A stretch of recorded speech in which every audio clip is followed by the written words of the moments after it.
പാലക്കാട് ഒറ്റപ്പാലത്ത് നിർമ്മാണ തൊഴിലാളികളെ പെട്രോൾ ബോംബ് എറിഞ്ഞാക്രമിച്ച കേസിൽ ഒരാൾ പിടിയിൽ. ചുരങ്ങാട് വാണിവിലാസിനി മണിയങ്കത്ത് നീരജിനെയാണ് ഒറ്റപ്പാലം പോലീസ് തമിഴ്നാട് അതിർത്തിയിൽ നിന്ന് പിടികൂടിയത്. തൊഴിലാളികൾ കളിയാക്കുന്നു എന്ന ധാരണയിലാണ് ആക്രമണം നടത്തിയതെന്നാണ് ധീരജിന്റെ മൊഴി.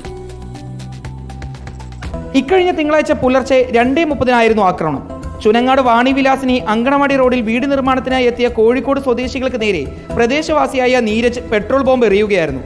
ആക്രമണത്തിൽ കോഴിക്കോട് സ്വദേശികളായ 2 പേർക്ക് സാരമായി പൊള്ളലേറ്റു. സംഭവത്തിന് ശേഷം ഒളിവിൽ പോയ നീരജിനെ കോയമ്പത്തൂരിൽ നിന്നാണ് പോലീസ് പിടികൂടുന്നത്.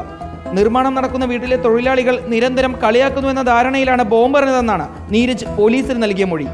കുടിച്ചു തീർത്ത മദ്യക്കുപ്പിയും തുണിയും സ്വന്തം ബൈക്കിൽ നിന്നും പെട്രോൾ ഊറ്റിയെടുത്തും ഒറ്റയ്ക്കാണ് പെട്രോൾ ബോംബ് നിർമ്മിച്ചതെന്ന് നീരജ് പോലീസിനോട് വെളിപ്പെടുത്തിയിട്ടുണ്ട്. പ്രതിക്കെതിരെ വധശ്രമം, സ്ഫോടക വസ്തു അപകടകരമാം വിധം ഉപയോഗിക്കൽ ഉൾപ്പെടെയുള്ള വകുപ്പുകൾ പ്രകാരമാണ് പോലീസ് കേസെടുത്തിരിക്കുന്നത്. റിപ്പോർട്ടർ, പാലക്കാട്.